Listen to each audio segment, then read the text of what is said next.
Let's make it a good day.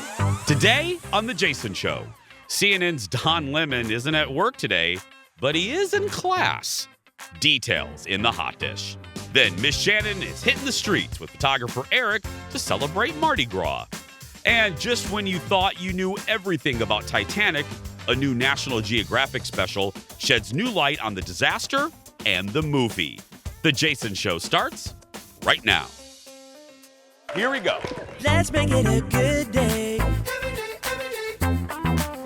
We do it our own way. Let's make it a good day. Oh, no matter what they say. Oh, yeah. Let's make it a good day. Hello, everyone. And welcome to a little thing we call The Jason Show. I'm Chase. Hi, everybody. How you doing? Welcome to the show. Hello. Please, keep that love going. Say hello to my sidekick sister, Kendall Martin. Hi. Good morning. Hello. Happy day. Happy day. Happy day before snow day. Oh, I know, I'm sorry. Snowmageddon. Don't mean to ruin it right away. You look beautiful, though. Thank you. I'm sorry, the audience is. Thank you, everybody. Thank you. You know why they're excited? They're not. So it's not tomorrow. Thank you. Thank you. Thank you. Thank you. Let's get started. I said the audience is excited because it's not tomorrow yet. Yeah. We're not snowed in. That's true. This is Leo, take a shot of the audience real quick. Okay, yeah, there they are. No, wait a minute. Wait, hold on. This is the last time they're going to smile for a week. Yeah. That's it. That's right.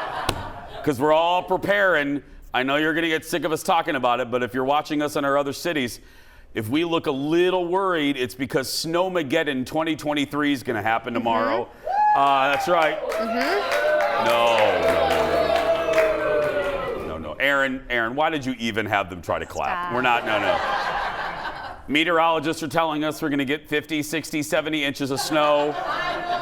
And we here on the Jason Show, we're prepared. This is not a joke. Not a drill. This is not a drill, and I mean this. The company's very nice to us in this respect. We're all getting hotel rooms across the street. For real. What? What? Don't tell people what. There's 80 hotels. Ted doesn't want people to know where to find around him. Eden Prairie. Fine, we're at this. Yeah. We're at the Spring Hill Suites. that No, one. I'm just kidding. We're not there. No.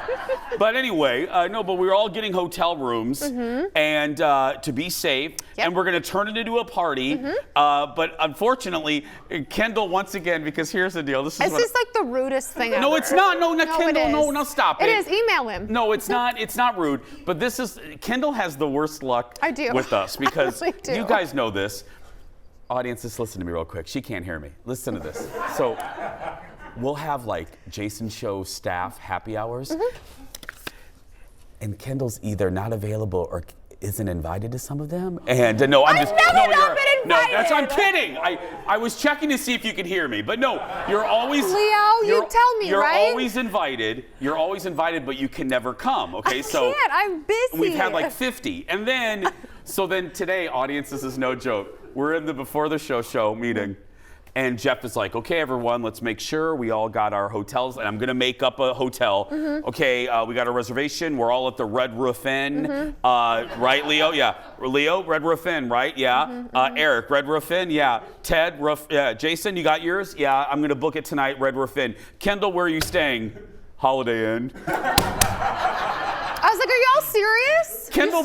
Kendall booked her room.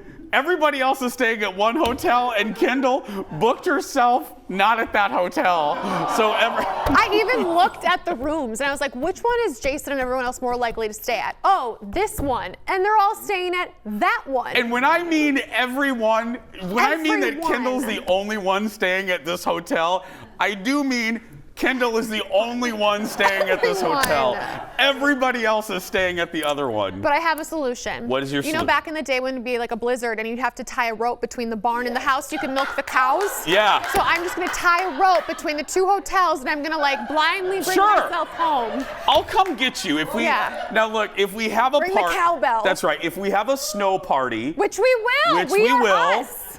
I know it was funny. As they were checking the hotels, I go, which one has a bar? That's the one we're going to. Anyway. They both did. Like, I mean, I know.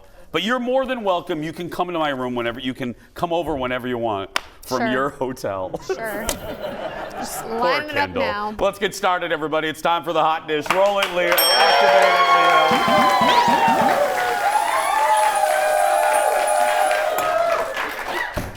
Leo. First up, following his controversial comments about women, you know, sorry, all you women over 40, Don Lemon says you're past your prime. That's right. Kind of, sort of.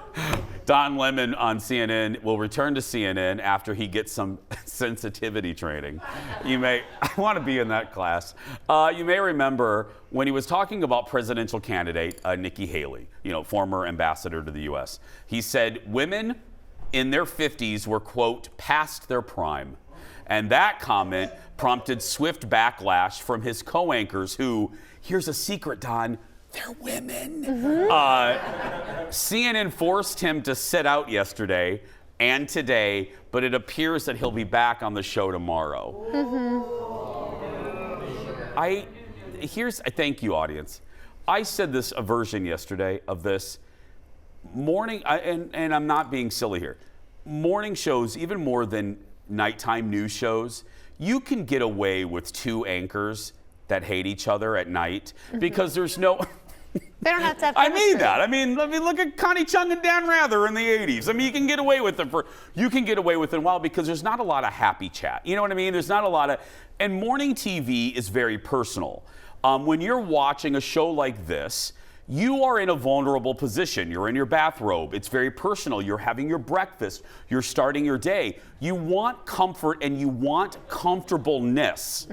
You don't want to watch two people that don't like each other. I'm being silly, but you guys know what I mean. Chemistry matters more than anything in morning television and morning news.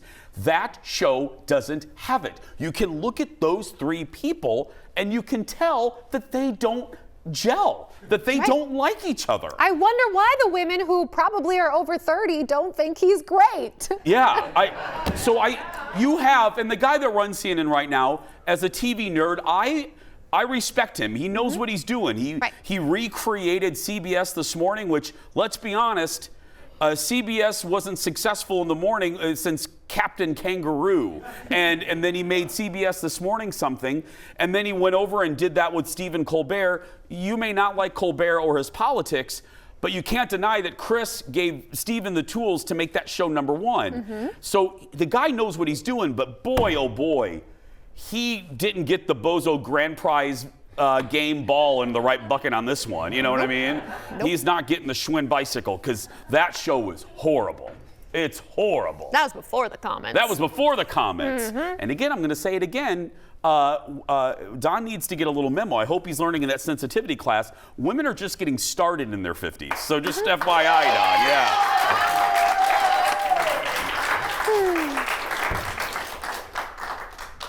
And gay guys, too. Yeah. Dude, that's a 2-year preemptive strike for me. I mean, you know what I mean?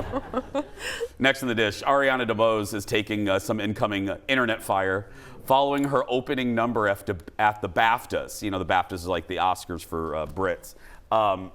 She's getting so much heat that she had to delete her Twitter comment, or her Twitter account. So before we roll this clip, because I want to give you, so you watch the clip with the same eyes. The BAFTAs are very serious. They're not fun like the Golden Globes. They're British. They're a little stuffy. They're very, very important. And then this happened. All the ladies in the room, supporting and leading, all here I presume. Hong Chow, Dolly D, Carrie and Carrie with the C. Dame Emma, I'm so fond. Anna girl, you were great and blonde. and Yodi, you broke my heart. Michelle, I've loved you from the start. Angela Bassett did the thing. Viola Davis, my woman king. Blanche Kate, you're a genius. And Jamie Lee, you are all of us.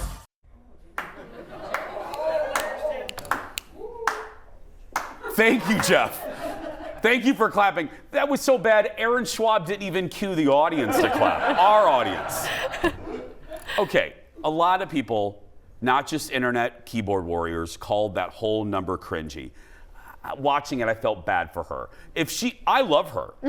The producer of the show called the criticism unfair because he said everyone he's spoken to loved the performance. And I read another comment that said they need to move the BAFTAs forward. They're trying to change that reputation of it being very stuffy, of being very self-important. She was trying to have fun. I don't know if the BAFTAs are ready to have fun. Right. I don't think it was her performance even, because it was fun. It was entertaining. Yeah. It just was not for that setting, as you're saying. Because you see everybody's faces like, Like if that was at the Globes, it would totally fit in. oh, people would be like, yeah. And Schwabi just said too, she didn't write it. You shouldn't blame her. She didn't write it. You know, did she write it? I don't know, Jeff. Well, a lot of people said it was okay. The hell's our research team? Where is? We don't. What the hell's Ted doing? They're shoveling. We don't have a research. That's right. Mim makes the Jason Show staff do double duty. You get done, we shovel the sidewalks. That's right. We got to make sure it's clean for Ian Leonard to get here. Yeah. Work for that hotel, baby. Kendall, we have to go get Ian dinner every other night, don't we? Have to go get his dinner. Yeah. He likes Chinese Anyway, food. no, but leave her alone. It's not her fault. She was paid to do a job. She did great. She's a great performer. Leave her alone. And BAFTAs, maybe you need to remove the. You know what I mean. You see, Jeff. He clenched everything. Executive producer Jeff almost had a heart attack that I was going to finish that thought. But you all know, just what I'm trying to say is loosen up, okay? We have much more to come today. Stay right there. We'll be back right after this. Oh, by the way, don't forget to sign up to be a part of the audience. Tickets are free. Head to our Facebook page for a link or eventbrite.com. Search for The Jason Show. Now, audience, as we go to break, speaking of our audience, check out some of the studio audience selfies from this week. We'll be right back. Back in a moment.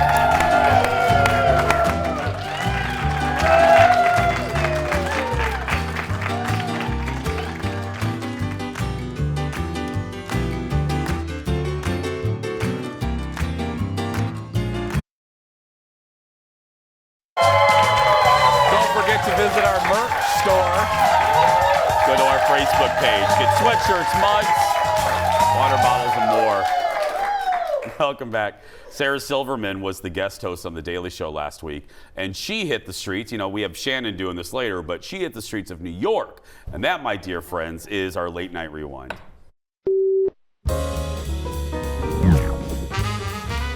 What do you like about Jews? They make banging Christmas albums. What is there not to love about Jews? The food, the culture, the celebrations. Latkes. Hello, big group of men. Where are you all from? Belgium. You're here in New York City, the land of Jews. Have you done any Jewy things? What's a Jewy? Yeah. Okay, great question. Have you eaten a bagel? Oh yeah, of course. Jews! Yeah. Have you ever been vaccinated for polio? Yeah, I think so, yeah. Jews! Who are your favorite comedians? Jerry Seinfeld. Jerry Seinfeld, Jew! Would you be an ally to the Jews in this time of anti-Semitism? Huge ally. What would you do to protect me? I would speak up for you. Beautiful. I would light the menorah with you. Look at this guy, knowing menorah! I would stand up for you. You would step, oh my God. Just the way you said it was very, I don't want to, that could be your mother, but sexy. Okay.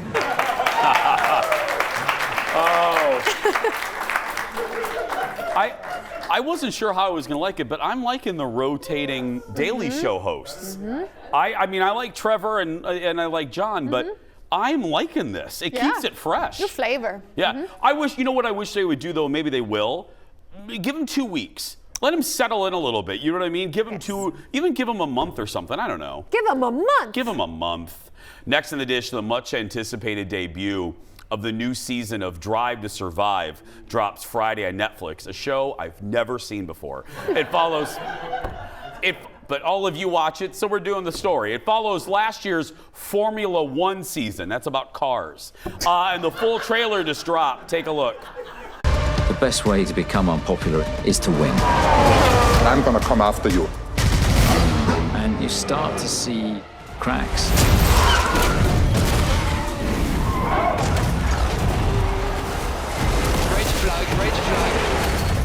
Oh my God. I don't need any of this. In Formula One has to be always heroes and anti-heroes. We need to start considering a change. It's very simple. If you're not performing, you're out. He said they want your blood. They all want your blood. Mistakes start creeping in. Stay out, stay out. We're all feeling the pressure. Max lapped Lewis Hamilton. Struggling so much out there.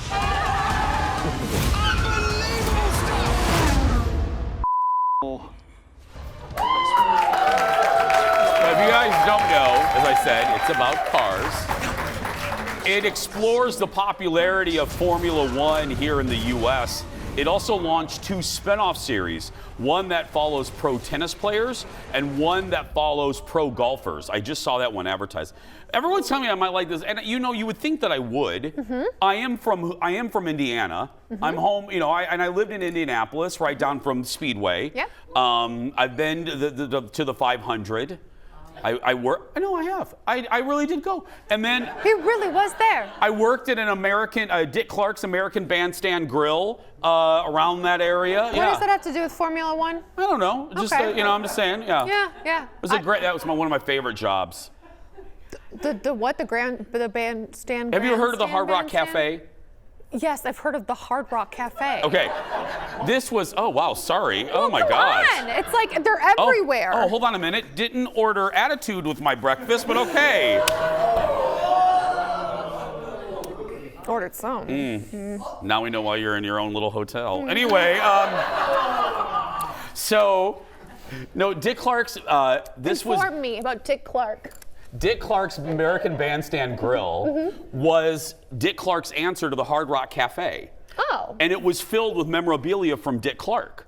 And then every time I was a server, and every time the American Bandstand theme would come on, we had to dance. We had to do a dance. Yeah. What, can you do it? Do you remember it? I honestly, no. I would. No. I'll tell you what. No. I'll tell you what.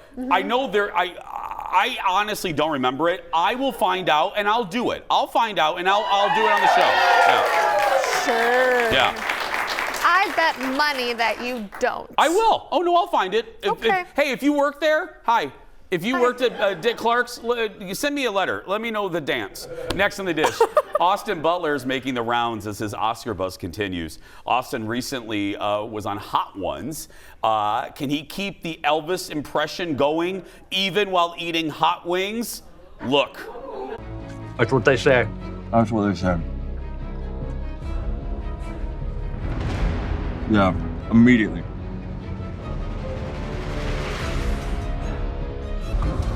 What are the qualities what that you happens. look for in a restaurant when you're thinking about becoming a regular? You know, I've heard you talk about how restaurants become like second homes to you when you're in filming locations all over the world. This is where it happens, exactly. All right.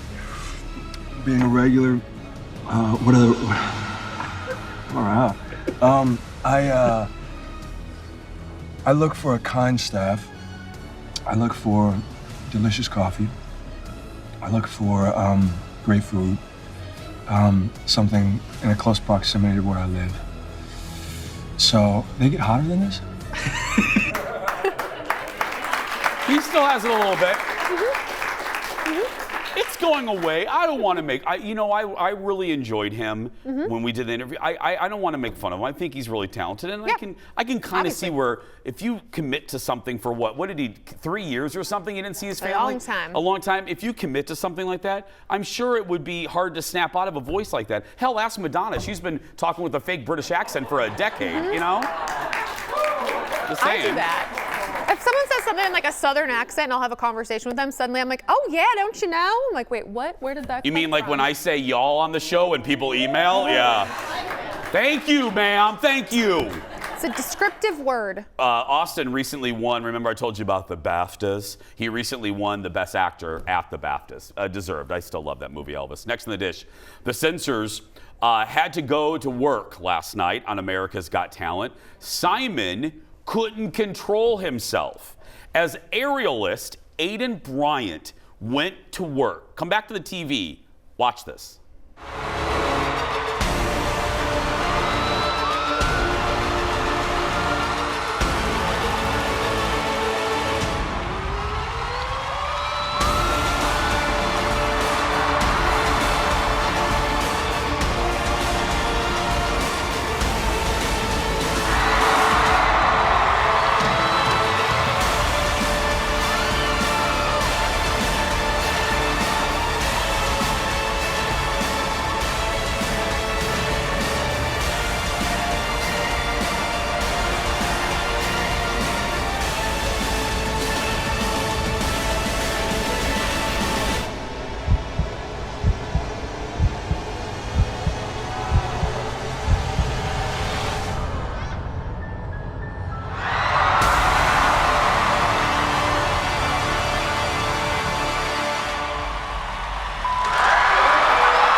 So executive producer Jeff's right about this. Whenever I said this yesterday about American Idol, when you see these acts, you ask yourself, would you pay $40, $50 to see that act?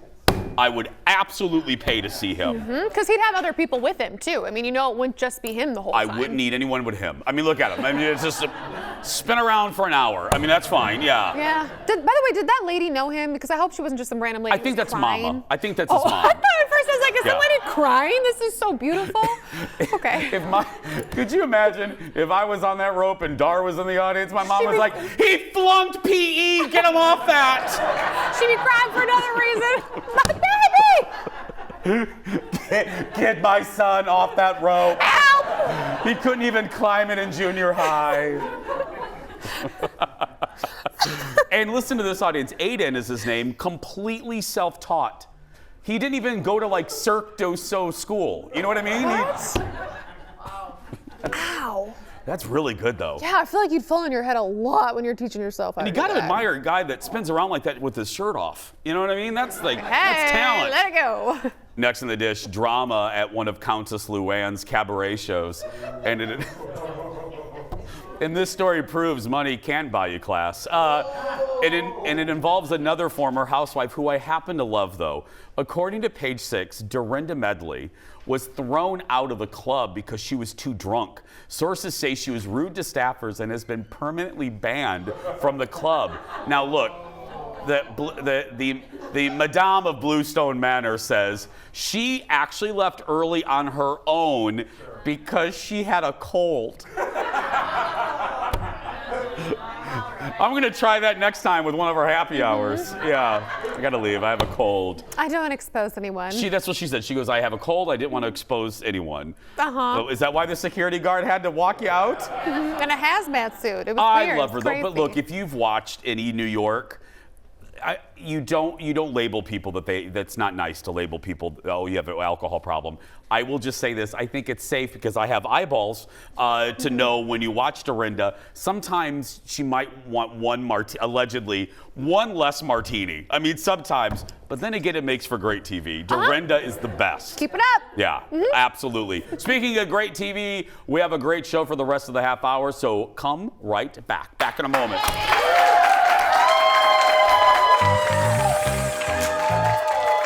Coming up, grab your beads and king cake. Shannon's grabbing her mic and hitting the road to celebrate Mardi Gras.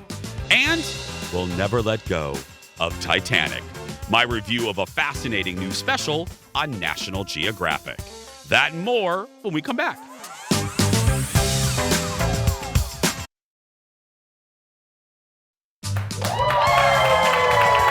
Welcome back to the show. Welcome back, friends. Today is a day to celebrate. It is Fat Tuesday or Mardi Gras, the end of the carnival as we head into the season of Lent. But how much do people really know about Mardi Gras? Our good friend Shannon Paul, comedian Shannon Paul, decided to find out. She visited one of our favorite places, the Rosedale Center in Roseville, to quiz some shoppers. We're doing Mardi Gras trivia, and if you're correct, I'm going to give you some of these beads. Okay. So they'll be kind of matchy. So we're going to start with an easy one. What does Mardi Gras mean? Mardi Gras means celebration of the South? I don't know what Mardi Gras means. I just be knowing they be throwing beads. Many happiness. I like that answer. I like that answer.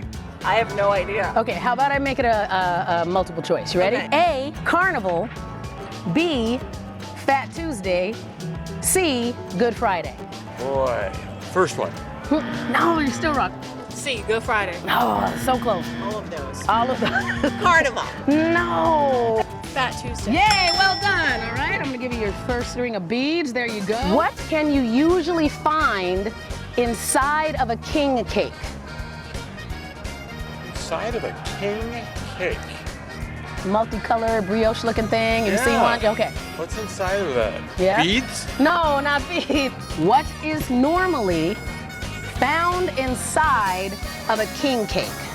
A baby. Yay! See, you know a lot. All right, so we're gonna give you some more. There we go. Here's some more beads for you. It's okay. Here we go. I'll back away slowly. Thanks for watching. Don't worry, it's not a real baby. It's not a real baby in the cake. We're not looking for babies.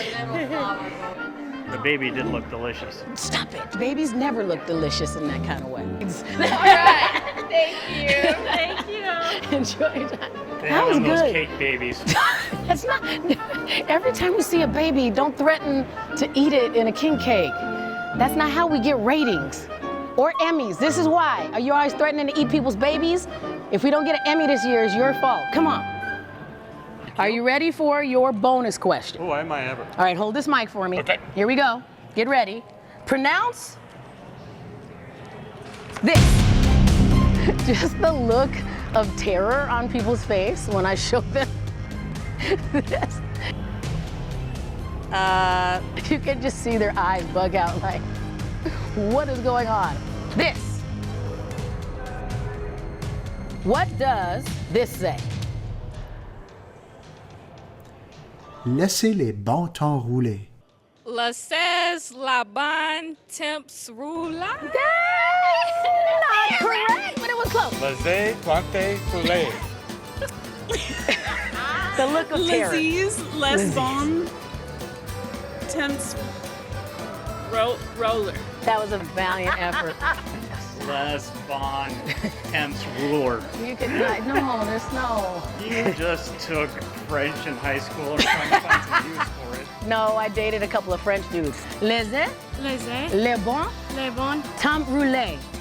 There we go. Let the good times roll. That's your extent of French knowledge? You Is just that I dated dated some two French different French dudes. Yeah, that's it. I took Spanish. Les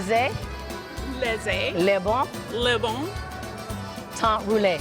temps Roulé. roulé. There we go. Now with confidence. Les bons temps roulés.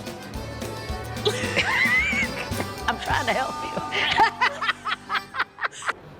I don't think my cat would let me put these beads on him, so we need one more player. One more, let's see, we gotta get the vibe. Like, who do we think would really be able to do this? I am Shannon. See, now you gotta stop walking. So I would love to bestow our final Mardi Gras beads to you. Okay. All right, we're gonna start with an easy question. What does Mardi Gras mean, Jenny? Carnival. No, I see. Fat Tuesday. Fat Tuesday, there you go. Okay, that's all right. We're gonna act like you didn't mess it up. Okay. Ask her the question again, and then you can get the right answer, and then I can edit it that way, all right? What does Mardi Gras mean? It means A party. It is a party, but okay. You got it. Wait a second. Ask her the question one more time. Okay. So the answer is Fat Tuesday. All right. Fat Tuesday. Okay, but now what she asked you. What does Mardi Gras mean? Fat Tuesday. Well done. All right, see, I could tell that you were ready for this. Here's some more beads to throw. Here we go. I think those for St. Patty's Day. Yes, see, it all worked out. See, you know, actually Mardi Gras first. Thanks to Shannon. Follow her on social media to find out where she's performing next. You know, if you've watched the show, you know my mom lived in Louisiana for many years, and we would go down there to visit her. And we went down one year for Mardi Gras, and you know, New Orleans, amongst other things, great culture, good people, great food. You know, some of the best food you'll ever have in the country. So here we are in the land of food. Okay, it's Colin and myself, and at about midnight, 1 o'clock in the morning, we could have any restaurant we want. You know what I mean? There's delicious local cuisine anywhere. And at about 12:30, 1 o'clock, I've had a few cocktails, and we're heading back to our hotel, and I look at Colin and I go, I would like Subway. And he goes, Subway? We're in the land of food, and you want to go to Subway? So at 1 o'clock in the morning, there I am at Subway in New Orleans. I could have anything I want, shrimp, grits, jambalaya. I wanted a footlong. There we go, yeah. We're going to take a break. We'll be back right after this. Stay with us, everybody.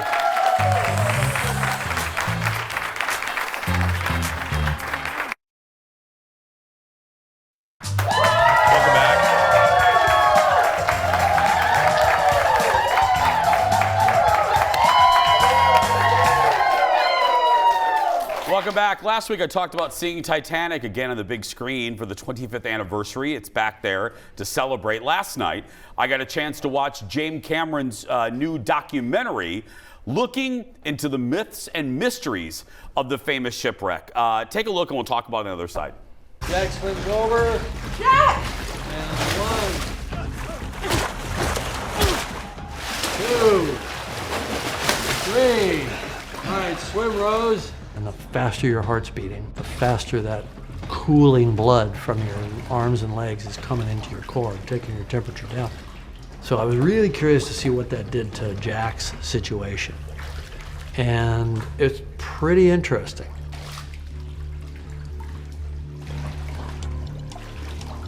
What we saw was that he got up on there and he immediately went into the really strong shaking, shivering, right? That's James. Yeah, that's the director testing the fan theory that Jack could have survived with Rose at the end of the movie. It's part of the documentary special called Titanic, 25 years later with James Cameron. You can watch on a Disney Plus. It's part of National Geographic.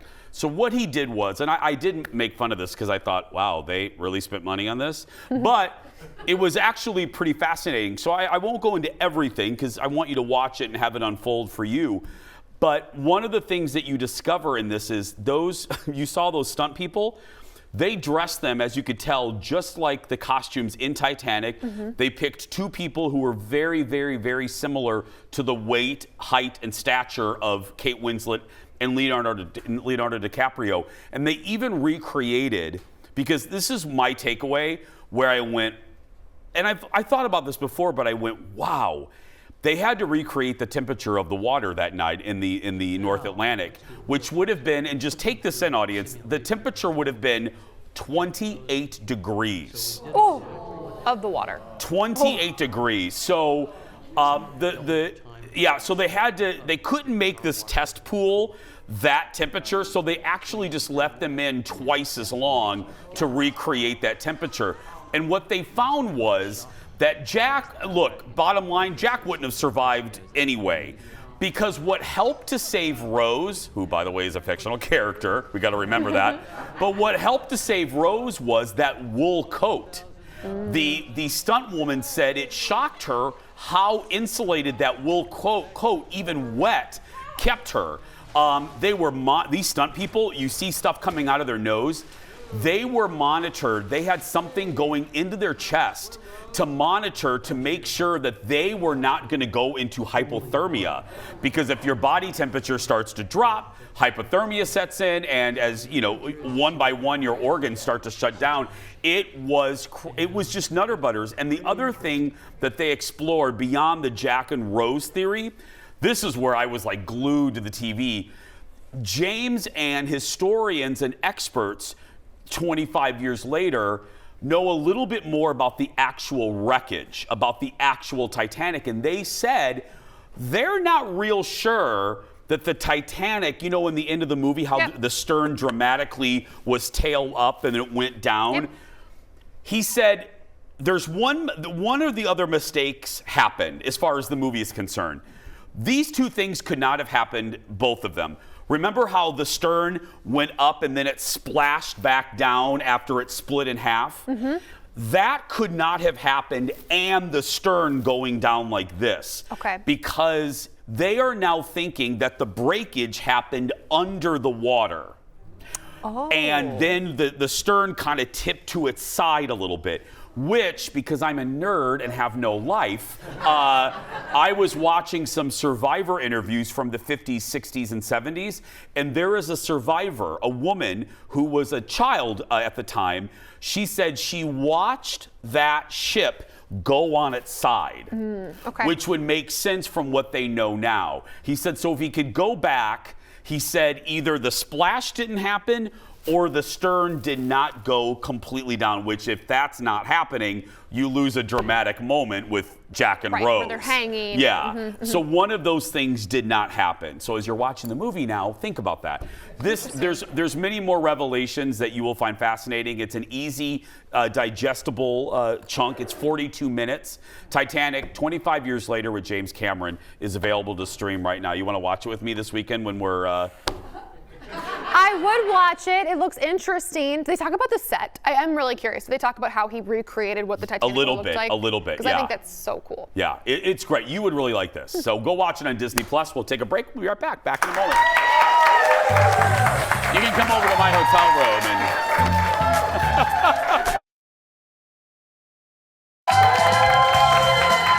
Welcome back to the show, my friends. Great audience today. It was a drama-filled night on The Bachelor.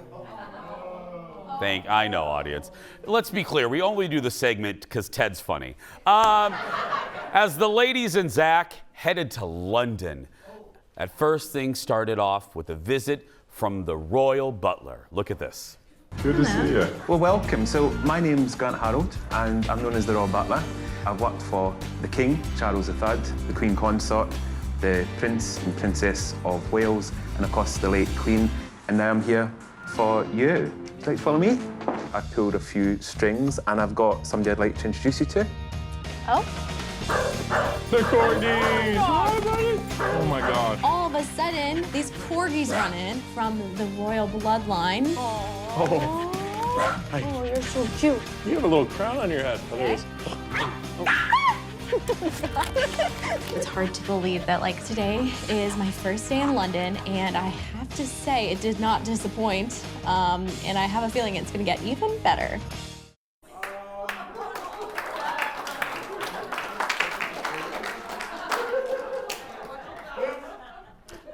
They cuddle weird. You know what I mean? Get off the floor. Full of dog hair and anyway. But the ladies were thrown a curveball after the first date, and the Bachelor experienced a week like never before. With a lint roller.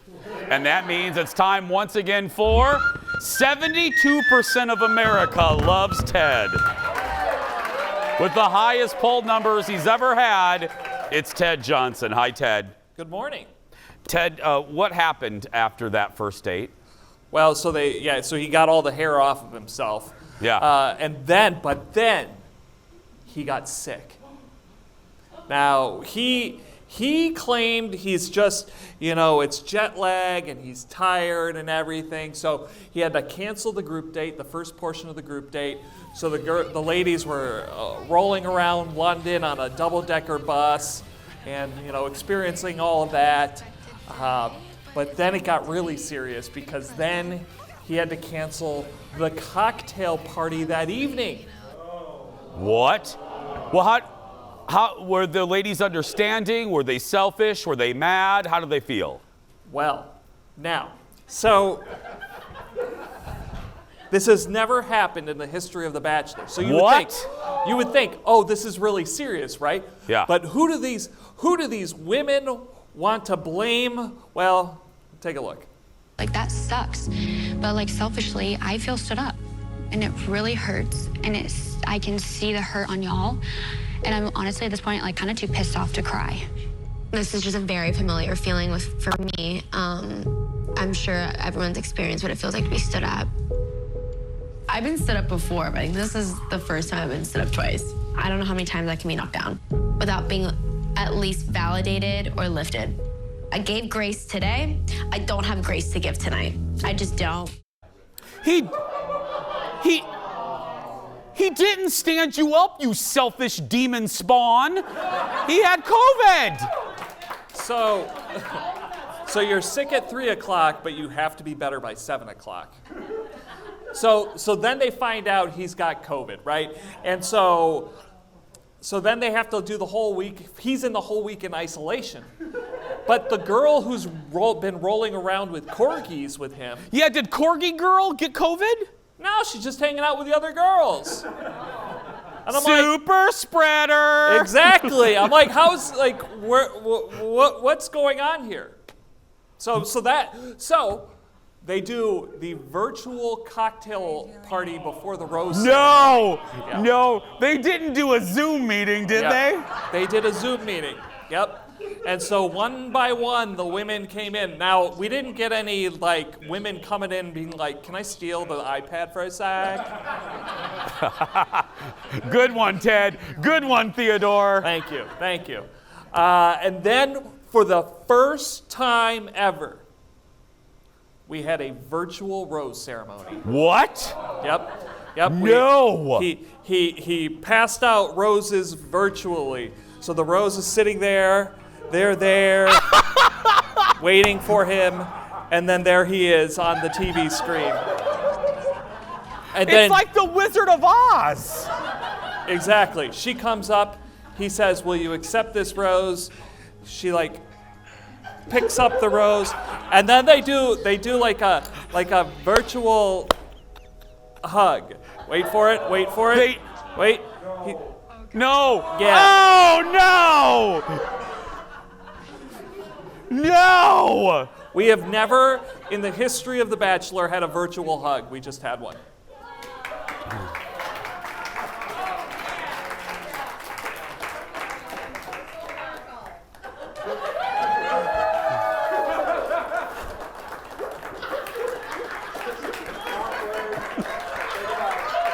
Bye, Ted.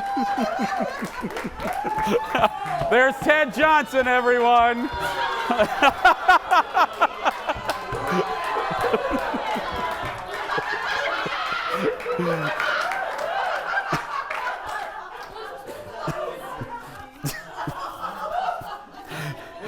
Remember when I said yesterday, if our boss watches this with the sound off, what is she thinking right about now? I don't know. You can watch The Bachelor on demand on ABC. We're going to take a break. We'll be right back. Back in a moment. Oh, God. Welcome back. Don't forget to go to eventbrite.com or the app. Search for The Jason Show to get tickets. Welcome back. It is time for the world's shortest segment. It is a reunion nearly 40 years in the making. This is great. This will put a smile on your face. Leah Thompson shared this photo from a fan convention over the weekend, reuniting with her with the Back to the Future family. That is the one and only Michael J. Fox, Christopher Lloyd, and who can forget Biff, Tom Wilson.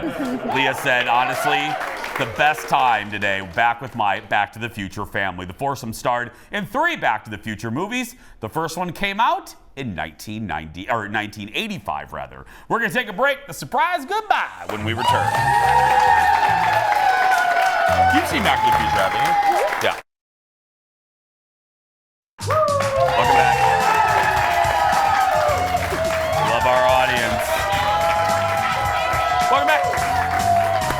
surprise, goodbye.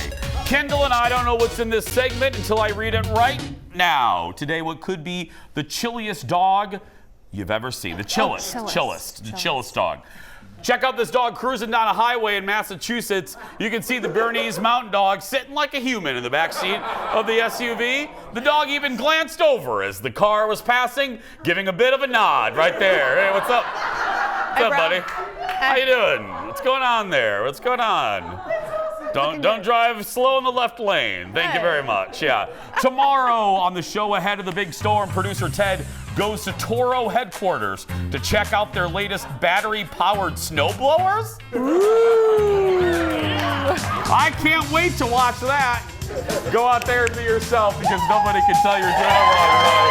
That's going to be great.